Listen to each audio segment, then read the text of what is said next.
Hello everyone. This is not a story for the faint of heart. Today, we will be stepping into the darkness of the most gruesome cases, where evil not only exists, but also leaves bloody and haunting traces. This is Real Gruesome Murder Cases, a series of true stories about murders that made the whole world shudder. If you are ready to face the cold truth and the gruesome corners of humanity, come with me to delve deeper into each case. No junior league. Running away, starting over. It's not as easy as people think. You have to give up everything. Oh, that part's easy. Everyone thinks we are all traceable, that you can't really hide. But, see, everything is tied to your identity, your papers. If you change those, you are a different person. Fingerprints? If they're in the system, if you've ever been fingerprinted, it's a little trickier. But it can be done. Oh, that's right. You're a teacher, so of course you've had background checks. Well, you'll never teach again, so it won't matter. What? I told you, you have to give up everything. When changing identities and dropping off the radar, you have to change what you do. Whatever habits you had, wherever you went, do elsewise. You won't be hanging out in bookstores anymore, and you can't join the junior league in Denver if you were in every junior league of every city you ever lived in. Change your appearance, of course, but even as a brunette, you can't join the local improv group or historical society. That's where they will look for you. Join the Corvette Club and build a persona as an expert in 1972 Flybird Corvette transmission modifications, or whatever might be a car thing that you know nothing about and could care less about right now. You can join the Quilt Club, or the Daughters of the Mayflower, I guess. If the most important thing to you is dropping out, disappearing, disconnecting, and avoiding the consequences of what you did, you have to truly start over. You cannot be the same person, because when they come looking for you, they will look for her. Changing your papers and license and online trail are just technicalities. Harder technicalities, of course, given the internet and government, but just a technicality. But you have to be willing to change. And I'm really not getting that about you. What is the good of posting misleading social media content like faking a trip to France before abandoning it all if you are just going to go to the city you've talked about since you were a kid? Oh, now you're upset? What did you think this would be like? You would change your name from Emma to Emily and go live your exact life somewhere else, just without going to jail? Were you going to get a husband named Jason too? Oh, that was cruel. I'm so sorry. You poor thing, dealing with the consequences of your actions one way or the other. Look, I don't think you are cut out for this.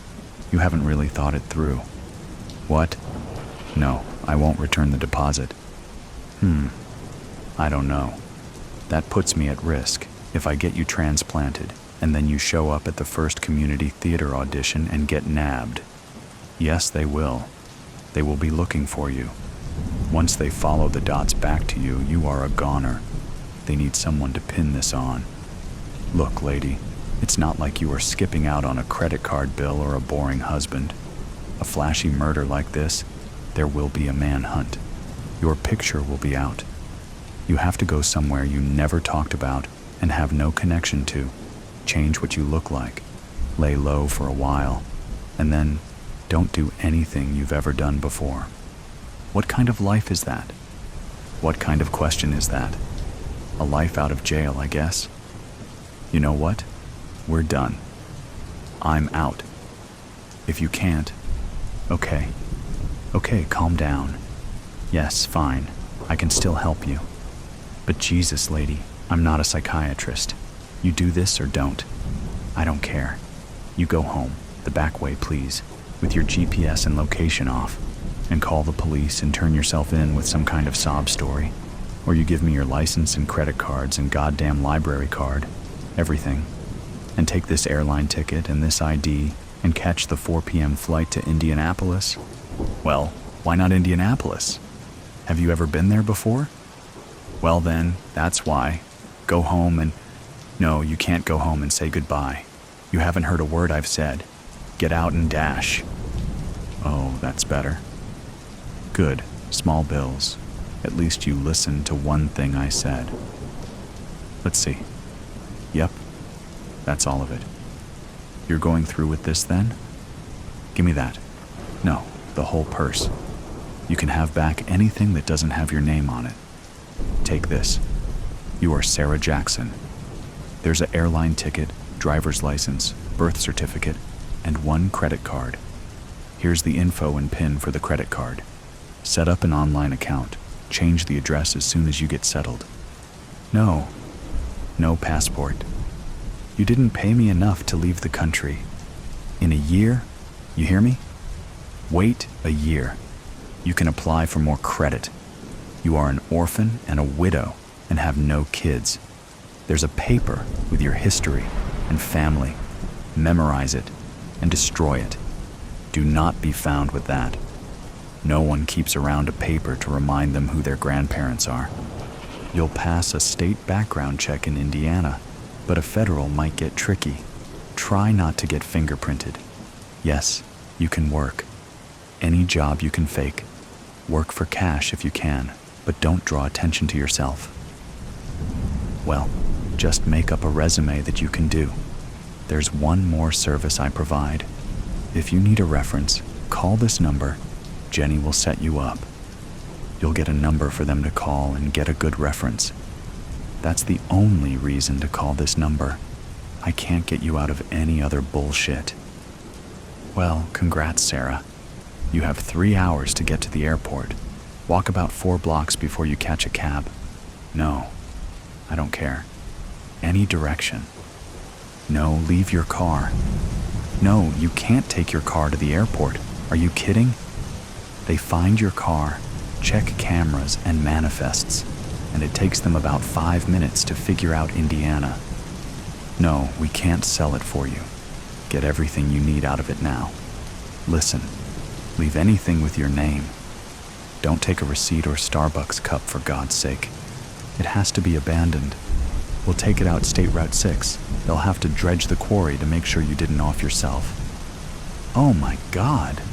Yeah, you're welcome, lady. You're all set. You kept about 1,000 cash like I told you, right? Split it up, put it in different places. All right, good luck. Remember, don't catch a cab right out front. Walkaways first. Oh my God, what a piece of work. Jenny, I'll be out. I have a deposit to make. Have Mario take this Corolla out to the quarry, the usual. Her? Nah, she won't make it. I give it about a month. Someone will spot her at a bookstore. Some people just can't handle change. Diary of a serial killer. How might one endure the silent and secluded nature of winter? Be the bear. Enter a deep cave and dream, dream, dream. Jacqueline Suskin. I probably shouldn't be writing this, but oh fucking well. When the most precious thing lodged in your heart is ripped out and crushed by an unthinking alcoholic asshole driving with a revoked license, you do things, unimaginable things, and not just burying your beloved 8-year-old son, which was not on my shitty life bingo card. Oh, be these. But life wasn't shitty before. The word should be capitalized. Before. No, better yet, the before. Because now, life was rent in two, forever separated by the gaping maw of rage. The before and the after. A fissure of overwhelming grief that quickly cracked, allowing the steaming, boiling lava to emerge from her core. Oh, he would pay. That drunken dickhead. His money won't protect him. Not from me. They gave her the codename Mama Bear, but he never imagined that she was holed up in a cave. On a hunch, he came out to the Pennsylvania woods at night, alone.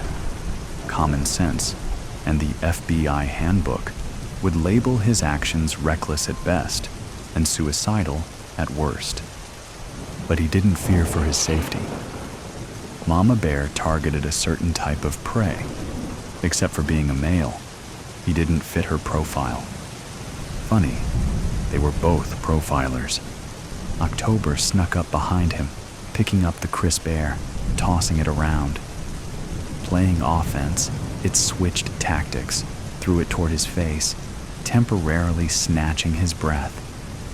He continued to climb, quiet, crunching under his boots, allowing the patches of clearing and the light of the frosted full moon to guide his steps. He'd reach the cave no matter what, so the easy way was the best way. He put his hand in his front pocket, felt the crumpled page of a diary. The paper crinkled like the fallen leaves underfoot. It was mailed to him at his office, this one, and the other entries. He had the sense to turn in the others, but not this one. Well, most of the others. She vowed to herself that she would abstain from killing for a month, or so she wrote. By his accounts, it was day 30. He hoped her undated entry referred to October. At least he would have a day. One day. It was easier than I thought. I would say too easy.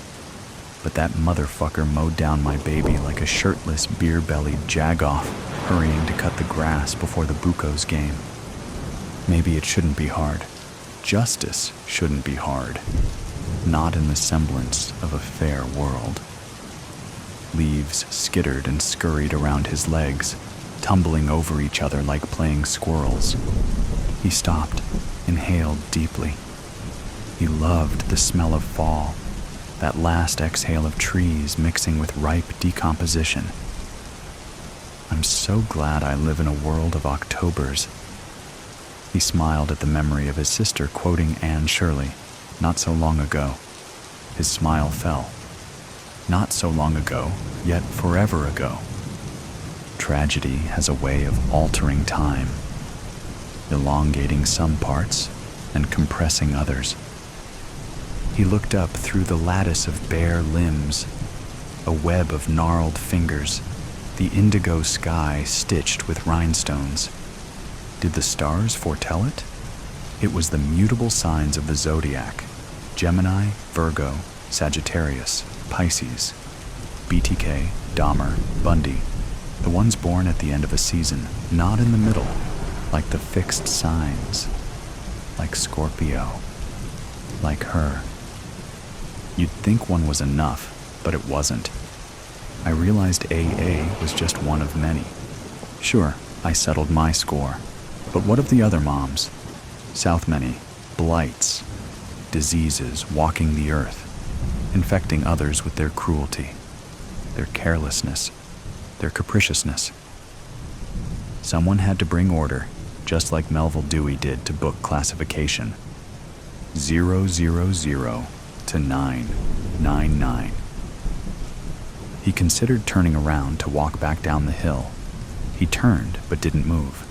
In the distance, the twinkling lights of downtown Pittsburgh weaved a terrestrial constellation of bridges, one-way traffic, and sundry skyscrapers. The Steel City, just like its people, metal backbones, gritty guts, and honest hearts. He craved a sandwich from Primanti's. Any sandwich. That was the last time he saw her. At Primanti's. The original one. He wasn't one to second-guess himself. His mom drummed it into their heads from the cradle. Trust self first, last, and only. First, last, only. Thanks to the internet and social media, it's not hard to find someone, or their misdeeds. What was once relegated to a diary like this is now vomited onto Twitter, Instagram, Facebook, and YouTube for all to see. Many lap it up, probably because it makes them feel less uncomfortable about their own stupid decisions and meaningless lives. Here, Here for the mindless braggart. Many blowhards make for less research when it comes to this side gig. He cracked his neck, onward and upward, one foot in front of the other, crunching leaves, whipping wind, snapping twigs. Up, up, up he climbed. He was getting close. His hand reached towards his front pocket. Again. He read the page dozens of times, just like the rest. He couldn't help it. Just touching the decal-edged diary page brought clarity and understanding. He had to find her first. Could it be that easy? I think this might be my last entry. I knew it was a bad idea. No, make that bad idea, to write things down. But writers write. Fish swim. Birds fly. Dogs bark. Writers write. And mama bears? Well, unless you're bent from birth, looking at you, mutable signs, no one sets out to be a killer. Or, as I like to differentiate, a remover. Scrooge, or Dickens, had it partly right. Decrease the surplus population. He just needed to add of assholes. Decrease the surplus population of assholes. Dangerous, foul, hollow assholes. He neared the ridge. He was getting close. He pulled out the wrinkled diary page. He couldn't help it. The moon illuminated the page, but he couldn't make out the words. Strange glyphs, occultic squiggles, just like those found on the astrological charts she used to interpret. Meaningless symbols to the untrained eye, but metaphysical gold to the mystic. He didn't need to be able to read the entry.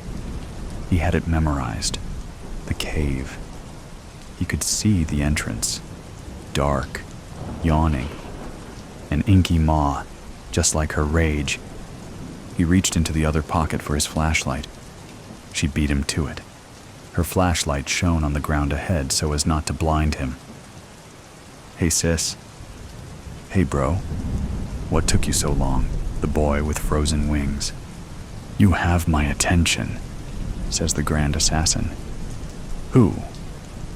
He. The boy drops his gaze to the Varos gold coin on the tavern's backroom table, his guarantee of safe audience, then looks back up at the man. The grand assassin's wrinkles and white hair may or may not be real, but the eyes are. Pinprick pupils caught in still water stare back at the boy. I can't say it. Have you heard the story of the little bird with the frozen wings? The grand assassin asks. Are there two birds and a stone in it? No, lad. It's the one about the bird flying south for the winter. The air's so cold that his wings turn to ice and he falls into a meadow. Do you know what happens to this bird? The boy shakes his head, platinum hair peeking out despite his hood's concealing efforts. A cow comes by and drops some dung on the frozen bird, and in this steaming pile of crap, the bird's wings begin to thaw. He's ready to fly again, but now he's stuck. So, he chirps for help. The boy watches the grand assassin's bare hand hover over the Varos coin as the man whistles a plaintive tune that ends in a soft squawk. Finally, a passing cat hears the bird's cry and comes over to investigate. It digs the bird free, cleans him in the grass, and eats him. What does it mean? Asks the boy, willing the grand assassin to touch the gold coin. First, not everyone who shits on you is your enemy. Second, if you're in deep shit, it's best to keep your mouth shut. But most importantly, it means that not everyone who gets you out of shit is your friend. So do you want my help? Yes. The boy throws off his hood and says the name of the crown prince. The grand assassin's hand drops under the weight of that name. His fingers touch the Varos coin on the table, and some reptilian part of his mind notes that the coin is slick, oily even. but his higher consciousness is focused on the face before him. He is staring at the Crown Prince's exact likeness. Yes, I'm his decoy. The boy pauses, hoping the man will fill in the rest. But I don't have to be. The Grand Assassin sucks in his breath once he realizes the lookalike's audacity. Steal the life of the Crown Prince, then slip in to take his place. Can he do it? How will you explain his missing decoy then? Fire, the boy says matter-of-factly. The man opens his mouth, then closes it again. He's used to watching men squirm in the wake of what's left unsaid, but this boy makes him feel like the talkative one. He watches the boy for any sign of uncertainty, but all he gets in return is a polite blank stare. Finally, he slides the coin of Varos into his leather purse. As an afterthought, he wipes his oily fingers on his jerkin. Then, the boy tells him when and where. Their audience concluded, the boy pulls up his hood and leaves the tavern's back room. He weaves through day drunks, then through the city Azamal's maze of alleyways. He stops at a bustling marketplace and takes in his surroundings. He doesn't think the Grand Assassin has changed his mind and decided to follow now that their safe audience is over. No, the man thinks himself a cat poised above the future king. Still, a diversion wouldn't hurt. He listens to the different voices, then joins the crowd. There's a pretty lass, he says in a baritone voice, and pinches a fishwife's arse on his way past. The fishwife accosts a nearby man who's speaking in that same baritone voice to his friends. The man stumbles against a cloth merchant's stall. Thief! Stop, thief! The boy cries in the bewildered shopkeeper's own voice. Then, he nabs a new cloak to throw over his own as he melts away into the pandemonium. Along the way, he tears off the tainted gloves that he used to touch the Varos coin. Back in the castle confines, the boy is in another back room of sorts, a half-remembered guard tower. There's nothing to guard here because this edge of the castle wall ends on a cliff, a chasm forged centuries ago when the gods threw Varos down from on high. The inside is lined with scrolls and manuscripts bound between boards. This is the record-keeper's domain. The record-keeper lost his tongue for some long-ago unspoken crime. From the way the man walks, the boy knows that was not all that has been cut from him. The Crown Prince never comes here because he is a cow whose bovine brow cannot bear the burden of reading. But the boy loves the record-keeper. He is his greatest friend, his greatest teacher, the one who showed him the scrolls on poisons long forgotten. At first, the boy thought poison alone would be his answer, but the best one, Auria's kiss, takes time to act. There would be no guarantee he'd be positioned to take the Crown Prince's place unnoticed once the kiss called him home. Silent but ever listening, the record-keeper had shown the boy a manuscript on Varos and his assassin cult. Yes, the coin, the Grand Assassin. It's all coming together, but there's still time to talk yet. The boy and the record-keeper have their own way of speaking. The boy blasts through his repertoire of voices while pausing to listen to the tongueless man's eyes. They sit now facing each other with an imaginary coin in between them. Have you heard the story of the little bird with the frozen wings? The boy asks in a perfect imitation of the Grand Assassin. The record-keeper's eyes brim over with pride, with adoration for the protege who gives him voice. Late in the night, he will bar the servants' quarters and start a fire. There will always be more servants, and no one will count bones to make sure the Crown Prince's decoy is among the last lot. For now, he watches as the boy climbs the crumbling guard tower, then jumps to the nearby hemlock tree. The boy balances on the end of a branch. Then he's over the castle wall. The record keeper says a silent prayer that the boy will return riding the crown prince's horse. Deep within the hardwood forest, the boy waits at the appointed spot. He cannot see the grand assassin, but he can hear horses in the distance. The crown prince is fox hunting with his retinue, an outing among sycophants. The boy shouts out a fox's warning call, a vixen's scream to draw the dogs. He throws his voice and steps behind a tree as the foxhounds bumble past him. The crown prince, whose horse is by far the fastest and whose friends dare not outpace him, is close behind with no other riders in sight. Something detaches itself from the undergrowth, and the crown prince falls from his saddle. He has time to low once in pain before the thing is on him. The now never king jerks, once then falls silent. The grand assassin is caked in mud.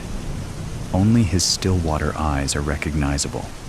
They watch as the boy pulls off the crown prince's pinky ring. A knife touches the boy's throat. The grand assassin is saying something, but his words are cut short by the sound of approaching hooves. The knife vanishes. So does the crown prince's body, as the grand assassin pulls his prey into the undergrowth. With feline grace, the boy hops onto the crown prince's horse and turns to meet his retinue. Later that night, as fire burns away the memory of the decoy, the grand assassin will stare at the night sky. The stars will shimmer and merge into one bright light as the numbness in his fingertips creeps up his arm and seeps into his heart. That will be Oria's kiss, courtesy of Varos's coin, calling him home. The grand assassin won't curse the new crown prince, the future king, who would have owed him everything. No, he'll be too busy staring at the sky and trying to take flight. As for his words cut short in the woods, the new crown prince remembers them perfectly. Remember this moment, and you will. And what will the boy of many voices with only the tongueless to know his secret do? Well, some things are better left unsaid, in too deep. Sean sat alone in a dark confession booth, fighting back his tears. The mesh slat to his right took the shape of the crucifix. A door clicked open, and light shone through the slat, before vanishing as the door shut. "I wondered if I would see you again," said the priest, sitting beyond the divider to Sean's right. The devil sat on his left. "Read it to me one more time, Father," Sean said. The voice that spoke through the crucifix was soft. "I would be more help if you just told me." "Please, Father, don't. Just read me the passage." There was a slight shuffle of papers, and the priest began. "Forthwith Judas came to Jesus and said, 'Hail, Master,' and kissed him. Then they came, laid hands upon Jesus, and took him." Without a word, Sean left. Moonlight spilled across the Liffey while the sound of beer bottles clattering carried from the other side of the river. Sean meandered with his hands stuffed in his coat pockets, while his breath fogged in the cold air. A set of headlights crept from behind, casting his shadow lankly across the cobblestone. "Finn," called a hushed voice from behind. "Finn, where the heck have you been? I've been looking all over for you." Sean tensed, not wanting that name to follow him. Not tonight. He turned and held up a gloved hand, blocking the car's light. All he could see was the shadow hanging out of the driver's window, but he recognized the voice. It was his handler. "Christy?" Feck's sakes. Christy stepped out of the car and closed the door, the sound loud in the quiet street. He paced over to Sean and they walked together. Sean sighed. "I'm sorry I had to..." "See the fecking priest again?" Christy touched Sean's shoulder and continued. Finn, it'll be all right, lad. We're almost there. 5 years of hard work and it's all about to pay off. He released a large breath. The vapor rose and faded.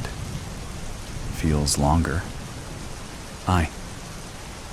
Sean knew the question was coming and wondered whether Christy genuinely cared about his visit to the priest, or if he was simply trying to maintain a sense of familiarity.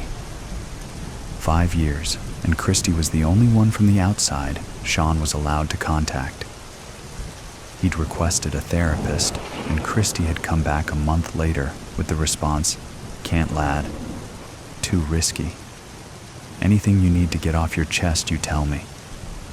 How could he tell Christy he wanted out of the gig? After 5 years of being deep undercover within the largest criminal gang in Ireland, how could he share his doubts now? "So," began Christy, "the question, the reason he was here, incoming, have they told you who you're going to whack?" Sean walked over to the river's railing and placed his hands upon it. "Neil," he muttered. "What?" "No," he said. "Don't be so hard on yourself. The guard's never going to let one of their own commit murder, not even to off some degenerate." Sean nodded. "As soon as you know anything, and I mean anything, location, victim, accomplices, you let me know and I'll pass it on. Conspiracy to commit murder. That's all we need. Besides, I shan't be hard to find. I'm stuck chauffeuring around the old Bell and Michiel. God knows I want to put that cranky so-and-so in cuffs myself. All right?" Sean nodded again. The truth lay on his tongue, involved in a bitter feud with a lie. "Christy," he said as his handler headed back to the car. Christy turned, the headlights again shining and making him appear like an obscure shadow. "You right?" Sean opted for the truth. "Tomorrow. The hit's tomorrow." The next day, Sean met Liam, Michiel's son and Sean's unwitting informant, at the Gaelic Warrior Boxing Club. The 6 a.m. session stunk to high heaven with sweat, while the sound of dozens of gloves smacking pads filled the large shed. Sean climbed the steps onto the main ring where Liam watched Patrick, the bullman Doherty, a young gun who eyed the world title. "Finn," said Liam, "what's the crack?" They clapped hands and embraced. The first thing Sean wanted to do was to ask about the hit, but he was well practiced in pretending to be someone he wasn't, so he kept his conversation cordial, waiting for Liam to bring it up. "How's he going?" Sean asked, gesturing at the bullman, who was busting a sharp combo on his trainer's pads. Liam tilted his head, a habit usually reserved for discussing drug trafficking, and muttered, "He's got talent, but he's a bit of a hothead. I should get him in with you, teach him how to stay calm." "Calm?" Sean laughed. "I don't remember being calm. I just remember being belted." "Nonsense," said Liam. "I didn't take you on 'cause you can scrap. I manage hundreds of boxers. They can all do that. You can handle pressure, Finn. That's why we chose you for today." Sean's insides tensed, but his eyes remained unflinching. Nothing I ain't done before. Sean hadn't told Christy the entire truth last night. He had told him the hit was going to be today, which it was. He also said he didn't know who they were taking out or where, and that was the truth. But he had said Liam wouldn't be there, and that was bollocks. "Well, you ain't done none like this," said Liam. "It's a Garda, a dirty coppa." Sean looked towards the boxing class taking place on the floor, hiding his reaction from Liam. Cold air swept over his skin. His shoulders shuddered, and his mind flashed to images from 4 years ago. He was 27, and the bright lights dazzled overhead. The coach was there, but he hardly remembered him. He remembered Michiel and Liam in his corner, his opponent was some hard-bred scouser, as bald as a hard-boiled egg, with a mashed nose and a bitter scowl. The scouser eyeballed Sean, and Sean was shit-scared. "Don't worry about that prick," Liam had said. "He don't look tough. It's some inbred deformity." Sean turned and leant over the corner ring. Mikhail rubbed his shoulders, speaking sternly. "Come out with 3 fast jabs. Bam, bam, bam. He'll slip the last one, then pow right hook. You tracking?"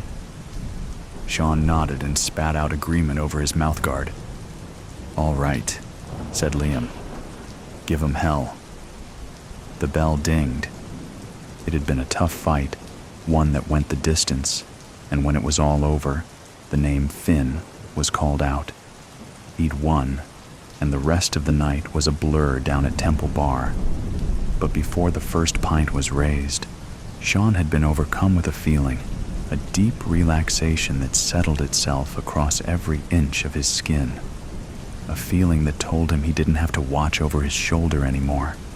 A feeling that said, "Relax. They trust you. And you trust them. You trust me, don't you, Finn?" Liam patted his shoulder.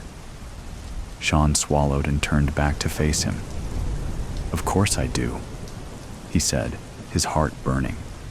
That same flame that used to cinder at almost every conversation in his first year, while he wormed his way in. Now they had discovered he was undercover, that he was a rat, and they were going to off him. "Good," Liam said. "Trust is important." A car pulled up in the drive, visible beyond the shed's rolled-up door. Christy stepped out of the front, shot Sean a troubled glance, and opened the back door. Michael, the old-school hardman and head of the largest drug-trafficking cartel in all of Europe, stepped out. Mikhail, gray-haired with a stalwart face, raised his hand and beckoned the 2 men. "Come on, lads. Christy's driving." In the back seat, Sean kept his arms folded, squeezing his rib cage as it rose and fell with measured breaths. Liam was on his left, silent and staring out the window as the streets of Dublin flitted by. "I've been in this game for over 30 years, said Michel from the front seat. "And I'll tell you one thing, I've learned a lot. Firstly, if it falls into your lap, then it's too good to be true. Left here," he said to Christy. Christy flicked the indicator. "If you tell me the location, I can just punch it into maps." "No," said Michel. "Where we're going, I don't want the phone to remember." Christy's eyes burrowed into Sean through the rear-view mirror. Michel's gnarled finger appeared in the space between the 2 front seats, and he continued. "Second thing relates to the first. Be careful who you let in. The people you shouldn't trust, the ones who are out to get you, they make it easy. Make your life seem easy, I mean. Anything worthwhile is earned through hard work. Same goes for loyalty. The same thing I'm telling you, Finn. I've been telling Liam all my life. If it comes easy, it's cheap." Apart from the occasional direction from Michel, the rest of the drive was silent, although Sean was in constant communication to the Lord. "God Almighty, I ask for your courage as I venture once more into the crossroads.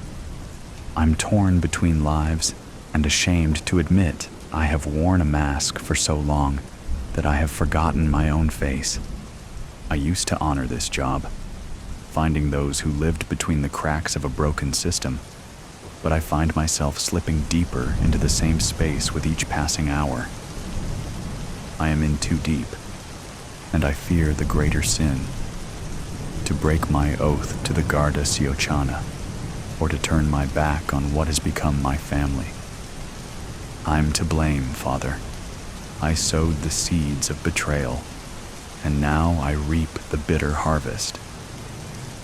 As Dublin has witnessed my struggle, may the heavens hear my plea. Pull me from this labyrinth, Lord, once and for all. Amen." Christy pulled up at Ballyman, just north of the M50. Their destination was a large pasture that stretched between Dublin Airport and a litter-filled caravan park. "We're walking," said Michial. The clouds above were a lamb of gray, and although the grass was short, the men seemed to trudge. They were heading in the direction of the airport, by the pasture's boundary, where a snarl of bushes clambered along a chain-link fence. A shovel stood pressed into a mound of dirt, and beneath that opened a wide and deep hole. "You really think we trusted you, you fucking rat?" said Michial, turning around with a black pistol in his hand. Sean closed his eyes, trying to dampen his blazing heart. His lungs pulled in a thick breath of air, which only fed the fire more oxygen. He wanted to cry like he almost did in the confession booth, and figured he very well might. Why not? Sean opened his eyes and saw the pistol aimed straight at Christy. "He's an undercover," said Michiel. "Been pretending to be my driver, all the while sniffing around my backside." Christy's hands were up, his eyes wide as headlights. "Number I'm no coppa." "Dirty bastard," said Liam, as he pulled out a pistol of his own, a small silver revolver. Mitchell pointed at his son's gun. "Finn, you're doing the honors." Liam held out the revolver. "Do this, and you're one of us, for true." Sean took the revolver, which was heavier than he anticipated. It sat in his palm, the same size as his hand. The bullet's golden casings stuck out from the chambers. One sat by the pin, anticipating the spark that would explode Sean, free from the maze that had become his life. He just didn't know where to aim it, at Michiel or Christy. "Who owns this pasture?" Sean heard himself say. "Don't worry," said Michelle. "I know the farmer.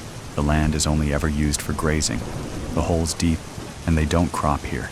The soil will never be disturbed. No one will find him."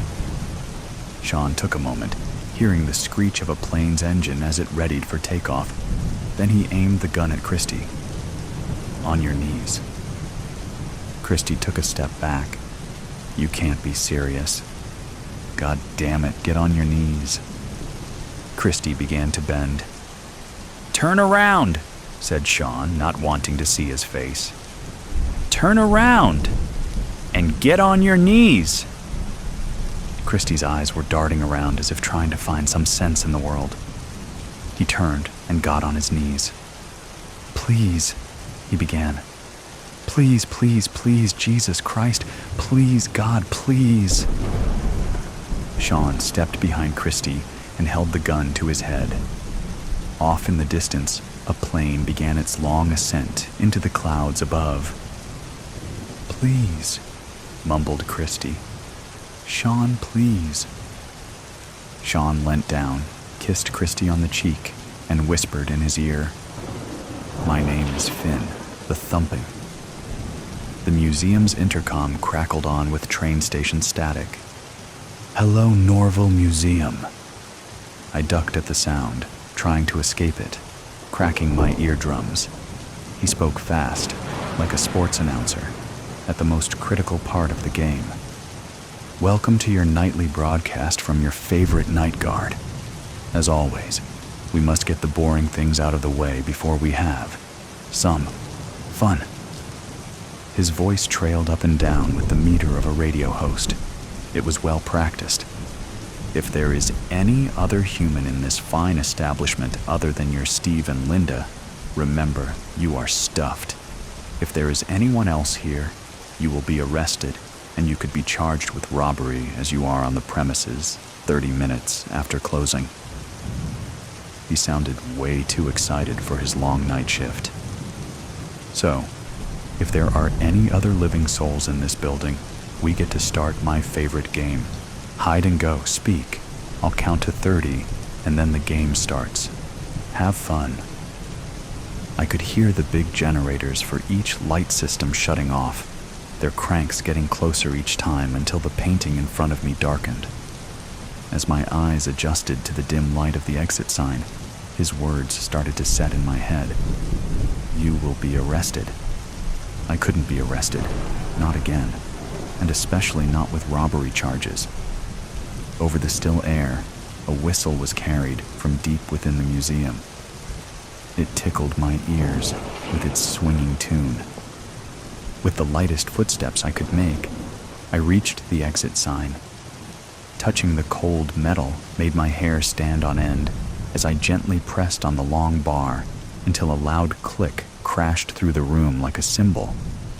The whistling stopped, and the silence became much louder. I looked around frantically, removing some of my precious light as my hair whipped around my face. If I was caught, I would have to look into my mother's eyes as she said, "I wouldn't be surprised if she did this, Judge." I couldn't hear that again. My eyes caught a big pot in the middle of the room. It was decorated with strips and little dancing people moving across the two-dimensional plane. As carefully as possible, I opened the lid and slipped my first leg into it. My footsteps sounded like a gong as I put my second in and slipped my body past the hole into the pot. Once the lid was over my head, I was in total darkness. Not even putting my hand in front of my face would give my eyes information. My breathing sounded like it was through a megaphone as it rose up and down, breathing in the clay, which was probably hundreds of years old. I tried to close my eyes, even though it changed nothing, and think about something other than where I was. The more I thought, the more my breathing sounded like it was coming from a tornado. My wind created gale force winds faster as I felt water drip onto my folded knees. My mind raced almost as fast. A thumping started to grow louder. At first, I thought it was from outside that he had found me. It kept getting faster, like he was running in place right outside my pot, teasing me with the promise of captivity, playing with me, just like his stupid voice played up and down like a carousel. I put a hand over my mouth to quiet my breath. Thump, thump, thump, thump, thump, thump. Over and over, like an incessant heartbeat, his feet went up and down and up and down. For minutes, his feet went on, just right outside my pot. The drips on my knees were getting bigger and more frequent, adding another sound to my existence. At any moment, he could just open the lid and get this all over with, but he was choosing to mess with me. Thump drip, thump drip, over and over, faster and faster. I couldn't control my breath, and what did it matter if he was going to torment me? He knew I was there. All he had to do was open the lid and let the red light in.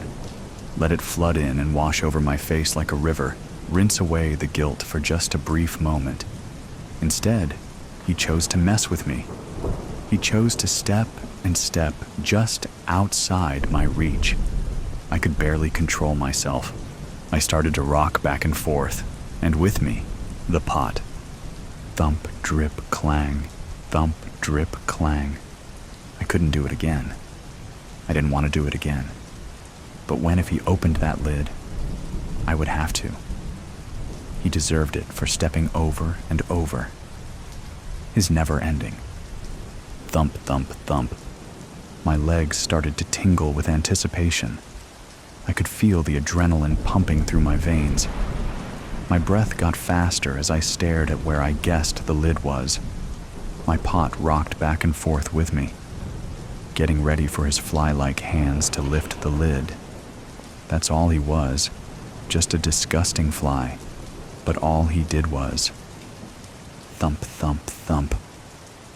I felt even more adrenaline burst through me as the rocking got faster, my breath got faster, and his shoes got faster. I have to. He'll get me if I don't. I have to. Rung through my head as the thump, thump, drip, thump, thump, clang rang on. A new sound sounded as a voice called out from the other side of the pot's walls. "Hey!" Another shot of adrenaline cracked open like lightning and I could feel my legs practically vibrating from the sound. The thumping from his shoes meeting the hardwood floor, my breath at record-breaking speeds, the rocking only being contained by my leans, and dripping that reminded my legs to be ready. I want to do it again.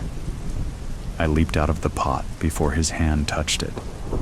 My head was buzzing with sounds, screams, thumps, tears, and then more screaming. Sounds of teeth on flesh and nails on muscle rang out throughout the silent museum like the most beautiful symphony. Thumps of bodies slamming on the ground, drips of ruby blood, and winds cut from hands swatting me away. I had done it again, and yet it did not go. Thump, thump, thump. The Last Supper. Surprise party. Murder, mystery. This is a complete satire, not intended to mock religion. I meant to enter this in. Write about a gallery whose paintings come alive at night. Oops. On the evening of April 6th, 30 AD, chaos ensued during an impromptu farewell dinner party. A hidden underground chamber hosted a jubilant soiree beneath the renowned Louvre Museum. The celebratory evening took a sinister turn as it transformed into a horrifying murder scene. The guests, driven by an overwhelming desire to uncover the culprit among them, were determined to solve the mysterious crime.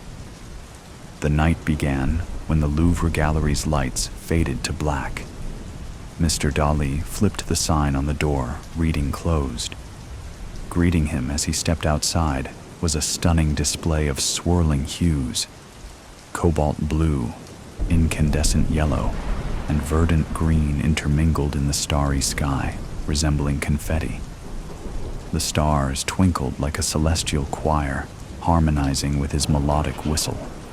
Their mystical light illuminated the sky. He followed the otherworldly glow as it led him back home. Unease settled over him as he walked. He suspected he might have left the doors unlocked or the lights on. Behind the museum's closed doors, 3 distorted clocks with persistent memories chimed 7 or 8 times, sounding garbled. The hands of the clock, resembling molten lava, melted across the front desk.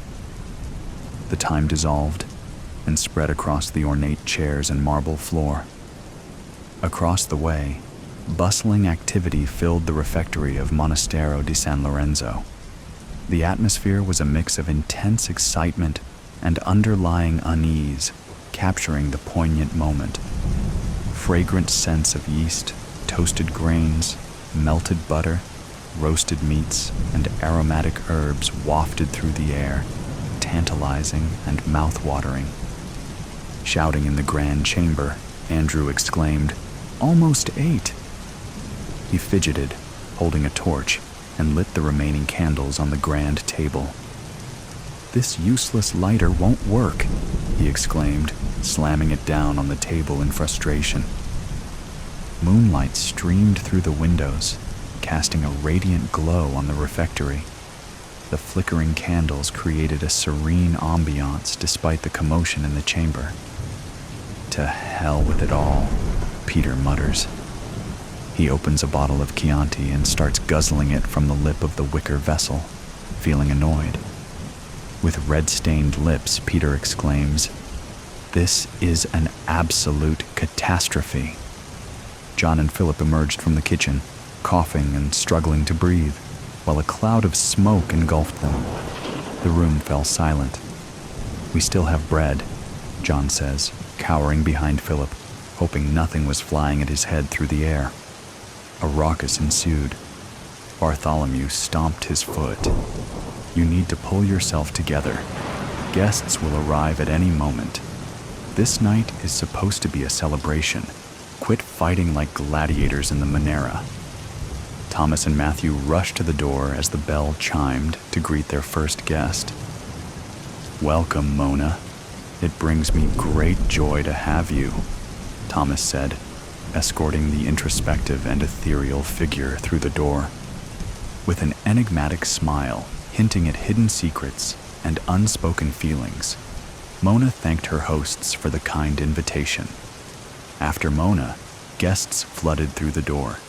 Peter appreciated the guests' punctuality because the guest of honor was due to appear soon. The young ladies of Avignon huddled in a corner. Nadira Umbali embodied the fierce spirit of independence by wearing splendid tribal patterns inspired by Africa. Her clothing celebrated her heritage. Isabella Ramos's distinct and striking features drew Nadira into deep conversations. They explored the complexities of womanhood and society's limiting expectations. Isabella's words were sharp and precise, dissecting human emotions with a scalpel. She challenged societal norms and conventions. Sofia Calderon's avant-garde cubist aesthetic captivated guests. Her fragmented and distorted forms shattered conventional ideas of representation. The quirky style invited viewers to critically examine their perceptions of reality, immersing them in an intriguing and thought-provoking experience. Ava Serrano radiated confidence and sensuality. Her unapologetic sexuality defied societal expectations of modesty and control. Ava fearlessly moved her body across the chambers like a dancer. She hobnobbed with guests while challenging preconceived notions of femininity and inviting them to confront their inhibitions. Carmen Reyes emerged while concealing her face with a mask. Her fearless advocacy for women's rights and empowerment was her prime topic of discussion. Against patriarchy, she wielded her words as weapons, her voice as sharp as her wit. In each debate, she advocated for gender equality. Carmen's unwavering commitment to justice and the refusal of silence symbolized strength and resilience. With a mesmerizing display of ethereal beauty, Venus, the goddess of love, revealed her presence. Her allure transcended the limitations of the mortal realm. The enchanting depths of her ocean blue eyes mirrored the boundless compassion and understanding that resided within her soul. As she mingled, she commanded attention with her statuesque figure, which exuded sensuality and strength.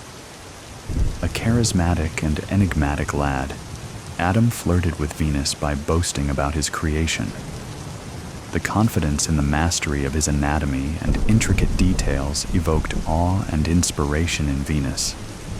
Adam's charm was undeniable, with piercing blue eyes that held untold stories. He witnessed her captivating charm and inner radiance, which mesmerized him. She offered solace and ignited the flames of passion within his heart. Venus was captivated by his brilliant mind, filled with insatiable curiosity and a humble demeanor. Isabella Fontaine was a ravishing and imaginative woman. Her demeanor enchanted Alessandro Fiore. They bonded over their shared passion for art. As they embraced, their love and desire for each other became apparent with every gentle stroke of her hair. Their passion reflected the love that burns within their hearts, and their souls became forever entwined in the kiss, heard worldwide. The guests surrounded a group of dogs dressed in human clothing, playing poker around a table.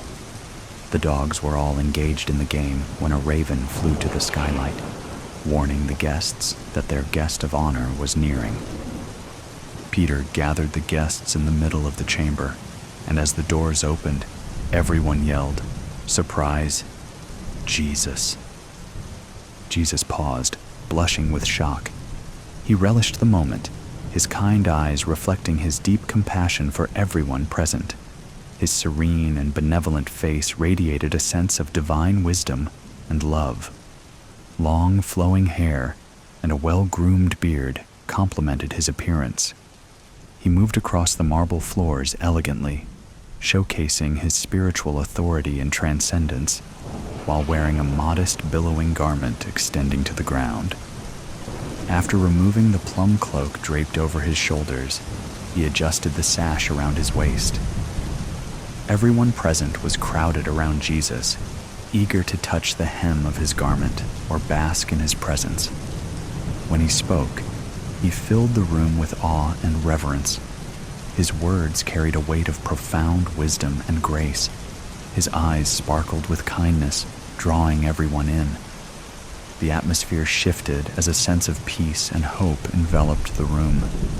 Peter gathered the guests around the table, rallying them to make a toast. He held up his goblet and said, "To the man who brings light and love wherever he goes, may he bless all with his presence on the road that he ventures forth on. The Louvre will miss you, Jesus." To everyone's dismay, John and Philip stood and announced that their dinner had gone awry. They'd only be serving bread and butter. James the younger ran around filling everyone's glasses with wine to ease the tension caused by the unexpected change in dinner plans. Eliza Hawthorne stood out among the guests with serene strength and unwavering determination. Her piercing eyes, reminiscent of the golden hues of an autumn sky, mirrored her inner fortitude. Her hair, arranged in a bun, complemented her firm lips. They exuded an air of stoicism and resolve that belied her delicate features. In his convictions, Henry stayed steadfast with a few words. He gazed at the crowd with eyes resembling the roots of an ancient oak tree that shaded their farmhouse. He silently stood beside Eliza as she extended her invitation with effortless grace. She declares, "We propose to share the bounty of our garden, inviting everyone to partake in the fresh vegetables outside in our cart." With his broad shoulders and hands roughened by years of manual labor, Henry showcases his physical prowess. They embodied rugged masculinity and muted strength as he reached for a piece of bread. Eliza's hands, calloused from years of hard work on the family farm, coaxing life from the fertile soil, handed him the warm butter. Laughter and chatter filled the room. Everyone enjoyed the simple meal and each other's company. Wine flowed with the harmonious chatter, celebrating Jesus. Amelia Munch interrupted the chatter by wailing a piercing scream, which reverberated through the refectory like shattering glass. Fear and existential angst etched anxiety across her porcelain skin. Her haunting beauty and piercing green eyes conveyed a profound sense of terror. Everyone gathered around curiously to see a nude woman lying on a couch covered in blood. Judas Iscariot declares that someone among them is the menaced assassin. The group exchanges nervous glances, unsure of whom to trust. Suspicions grow, causing the once warm and inviting atmosphere to turn cold and tense. Iscariot's accusation lingers, casting a shadow over the joyous gathering. With unwavering resolve and dignity, Margaret Whittaker started whistling an eerie tune as she rocked in her chair. Despite facing hardships, she exuded tranquility and grace. Her silver hair was pulled back tight in a bun, and her hands were folded in her lap. Though tired and worn from years of worry, Margaret's eyes sparkled with muted intelligence, as if she knew something. Her calm demeanor drew others to her, commanding their attention. As the evening wore on, whispers of suspicion and curiosity circulated among the guests. Margaret's enigmatic presence had drawn them all in, and unease settled over the room as they awaited her next move. Amelia Monk wailed a piercing scream out of nowhere again. The scream reverberated through the refectory like shattering glass. Fear etched her porcelain skin with anxiety and existential angst. Her haunting beauty and piercing green eyes again convey a profound sense of terror. With a sense of exacerbation, Mona Lisa wonders, what is it now? Her face changes, adorned with a tapestry of emotions that flows with each fleeting moment, captivating all who dared to bask in her presence. Mona Lisa possesses the uncanny ability to cloak her thoughts and feelings in an aura of mystery. Intrigued, all the guests surround her. "The girl with the pearl earring only wears one," stuttered Emila Munch. "Behold, it is right there," she said, pointing to the lifeless woman. Underneath her body, a pearl sparkled, unraveling a clue. Munch's discovery challenged the guests to confront their wildest fears. Emilia epitomized the situation with anxiety and the human condition. She reminded everyone of their shared vulnerabilities in the situation. The need for camaraderie and understanding in this tragic moment was undeniable, urging immediate action. The girl with the pearl earring reached up to cover her bare ear. Her delft was sublime and mysterious. The girl's modest, dark-colored gown and her long chestnut hair exuded strength and resilience, but her piercing blue eyes divulged her guilt, unveiling her hidden desire and rebellion against societal expectations. "Show us your matching earrings," said the bulldog, wearing a top hat and a monocle. A terrier in a tuxedo, a dachshund in a sweater vest, and a golden retriever in a baseball cap chimed in. "Where is your missing trinket, yeah?" They quipped and resumed the game of poker to bet on whodunit. Admitting her guilt, Emilia, the intelligent and keen girl with the opal accessory, takes responsibility. She knew escaping this blunder would be impossible.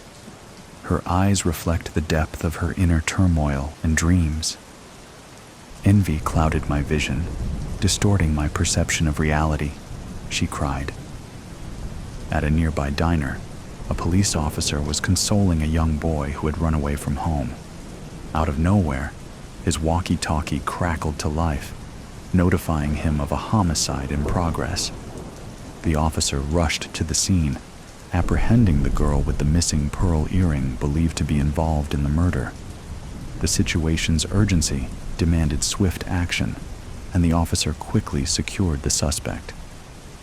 Jesus blessed her as she repented of her sins and was hauled off to Artemisia Gentileschi prison for high-risk female offenders in Surrey. His compassion grew as he saw the remorse in her eyes, knowing she was just a victim of circumstances. As she left in handcuffs, he committed to visiting her and helping her turn her life around.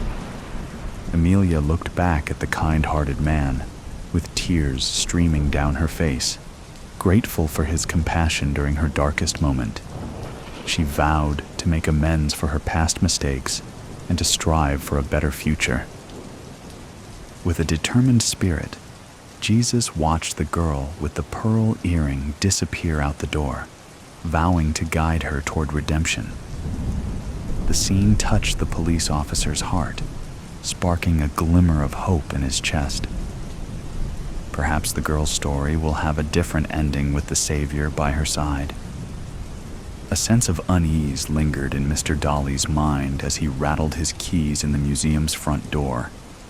He meticulously inspected the premises, ensuring every door was locked and the lights were extinguished. When the last switch flipped, a surprise gasp reverberated through the room.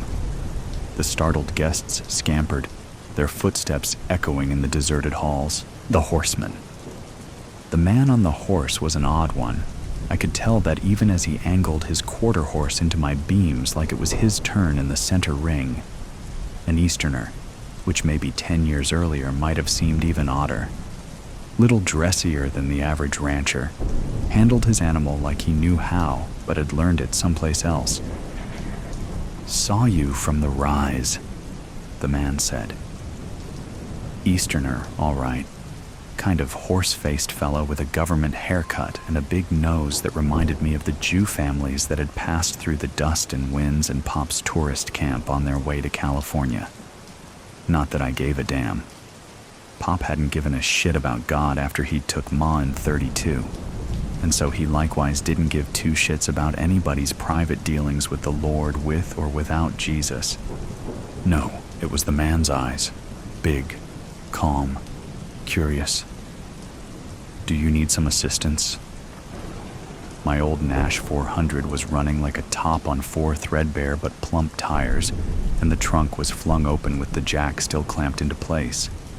And then there was the Indian blanket I'd got in trade for some janitor work at the last gas before the next last gas on the way to my pot of gold that had turned into a cesspool about 2 hours ago. Oh, and the shovel lying next to the blanket rolled tight like a Tulsa oil man's stogie on the dirt under the lip of the trunk. Even without Jesus putting his 2 cents in, it wasn't the way I'd been raised. But like I said, it was the eyes, unblinking even in my headlamps, and that slow smile he gave me as I pulled Pop's old Colt out of my belt and made him a third eye, like I'd done him the biggest favor in the world. I'd settled in Espanola a couple years after the Depression ended, though, or maybe cause I'd helped the town undertaker put a number of such folks under the shifting Oklahoma topsoil for a few pennies a body, I'd sought out someplace a little more off the path of men, desperate or stupidly hopeful enough to drag their wives and young ones through the valley of death to a pot of gold that didn't exist. But everything shrinks as we grow, my pop once said, and it wasn't too long until they started to trickle south off the California Trail into the desert. College types, engineers, they said, Easterners, Jews, I heard, and more than a few foreigners who weren't fooling anybody with names like Henry Farmer and Nicholas Baker. Now, I'd never been out of Oklahoma before Pop's lungs finally gave out, and I dug one last grave this time for free, and I'd sure as shootin' never met any Germans. As at the time we had an axe to grind with Mr. Hitler, I was a sight more than nervous about the funny voices with the funny names sidling up beside me at the local watering hole on a Saturday night. Didn't help that the government had bought out the ranch school and put me out of the first steady work I'd had since sorting the dead from Pop's barely paying guests. The school and its high-flown Eastern teachers and rich folks' kids playing cowboy seemed a bit silly to me, but groundskeeper's pay was decent, and the Ponces treated me right. Felt no desire to stick around afterwards, even with the new jobs the government and their engineers were bringing to the area. What the Easterners and foreigners specifically were doing may have been the best-kept secret in the Southwest, but the tighter you keep the lid on the pot, the bigger the mess when things boil over. All anybody could guess was it had to something to do with that aforementioned scrap with Der Fuhrer, but folks got rattled with the army and the federal suits, cleverly watching every move the locals made. Bad enough, they were keeping Nazi prisoners and Japanese folks from California on ice down south at Fort Stanton. Seemed passing strange we weren't rounding up Germans and Italians who could blend right in at any military base or shipyard, but my 2 cents wasn't going to buy me anything but trouble, especially these days. The Denver and Rio Grande Western had ripped out the Chile line and pulled the tracks from Espanola in '42, but the town was hanging on between the nearby farms and the new government jobs 10 miles to the west. I was a handy sort with nowhere really to go, so I hung on too, in what passed for the middle of nowhere. If you want to make God laugh, tell him your plans. I think that's in the Old Testament, or maybe some tourist dropped that pearl on me on their way to the new promised land.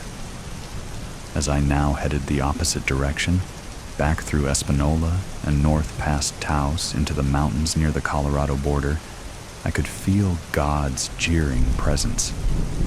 Poor time to get religion, with 2 bodies stuffed in the trunk and a ticket to hell waiting at the station for me. When I think about it, and believe you me, I have, maybe that's precisely the time. I put them deep in the Carson forest. It was a skill I thought I'd put behind me. But even the dead can surprise you. I was in my bed a few hours before dawn, contemplating and shivering on the bare mattress. It was sheep country. I could get a new blanket in the morning, though at this moment I wasn't sure of the need. Barring rattlers, the horse was the only one got off free that night. Hitler willingly gave up his ghost in the spring of '45, and his pal Mussolini got a date with a firing squad and a public showing strung up like the day's catch outside a Milan filling station. It took close to 3 more years to rein in Hirohito. After destroying the Japanese Navy and taking a string of Pacific islands, hemming the empire in nice and neat, we rained fire down on Tokyo, Osaka, Hiroshima, and Fukuyama. I say we, although I spent most of my stint with the 124th Transportation Battalion in Luzon, up to my elbows in axle grease and sweat. I'd signed up 2 months after that night in the forest, reasoning only more blood would wash away what was on my hands and my soul. I was pretty much nobody in the middle of nowhere, and when no GIs or Eastern-looking fellows in suits and badges showed up on what passed for my doorsteps, I figured Uncle Sam had chalked things up to Nazi spies, or an unlucky turn on a dark plateau trail, or maybe Junior, as I'd come to call him, just bugging out. It was those goddamned eyes. He seemed like a man looking for a back door out of purgatory. Wonder if the sergeant at the Santa Fe recruiting office spotted anything like that in my bloodshot brown eyes. See, thing with being nobody, having nobody in the middle of nowhere is the company you're forced to keep. Nobody was ever likely to find the bodies, and nobody was likely ever going to spill a tear over the man who'd soiled my good blanket.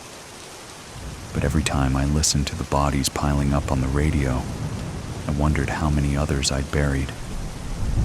Just what was it that midnight Horseman had been up to at the old ranch school, with his army of eggheads with phony names and their army keeping the whole town under wraps? And why did most of the lot just pull up stakes a few weeks after? Had to be some kind of secret weapon, blow the Krauts and the Japs off the map, my guess. For one bleary moment, I thought my brain had contracted TB and an Irish brogue, but it was one of the Denver and Rio Grande Western's Gandy dancers who'd lost a knee and his toes and the works in between to a 3 p.m. coal car maybe 15 years ago. It hadn't broke him of the whiskey. He read too many of those cheap detective magazines with the gumshoes and masked crusaders and flying saucers and half-naked women about to be sawed up, or worse, and I'd had my wits about me. I'd have heard him creaking down the planks and cleared my stool. "And what makes you think that?" I asked, 'cause it was the noise I needed. "My sister's boy. He does some plumbing and odd jobs for them mad scientists down the road." The old man wheezed. "Seems like everybody's in an uproar over the boss fella gone missing a few weeks back. Seem to think there's spies all about, Nazis or commies or some such. Young Danny happened down the wrong hall, and the soldier boys there grilled him near to medium well." "Boss?" My voice went up a couple notches, but he was too stewed to notice. "Some Jew scientist from California supposed to be grand muck-a-muck of the whole operation. Jingleheimer, Weisenheimer, something like that. Some of the talk is, this Jew might be the spy." He leaned in on the half-leg and grabbed my sleeve as a thick cloud of coffin varnish sent me reeling back. "Now, you think about it, boyo. Why you think every man-jack's knickers are in such a knot, lest something big was in the works? You ever hear of atoms? You know, the stuff what we're all of us made of? Well, I hear tell Hitler and his boys have found a way to split them atoms, to just rip all of creation apart. Unless we get there first and blow the fella to hell first. Little wonder them Nazis would want to rub out Dr. Jingleheimer." He then toppled from his stool. I caught him halfway to the floor, jostled him back into place, and made for the door. Crisp desert night outside, the moon too close and stars scattered across the black, nothing like atoms torn asunder. I jumped in the Nash, somehow made it alive back to my shack, and packed for my penance. Recently leaked revelations allege the U.S. Defense and State Departments largely falsified published reports that Nazi Germany and Russia were on the verge of harnessing atomic fission as a potential weapon against America and its European allies, purportedly to spur Allied physicists to escalate development of such an atomic bomb to bring about a speedier surrender by Hitler's forces. That effort, referred to as the Manhattan Project, was conducted under a nearly impenetrable cloak of military security on the site of a former boys' academy near Los Alamos, under the auspices of preeminent theoretical physician J. Robert Oppenheimer. Without revealing the nature of his work, Oppenheimer's mysterious disappearance late one night in 1944 sparked a massive manhunt, and rumors the eccentric scientist had collaborated either with the Germans or the Russians, given his wife and brother's ties to the American Communist Party.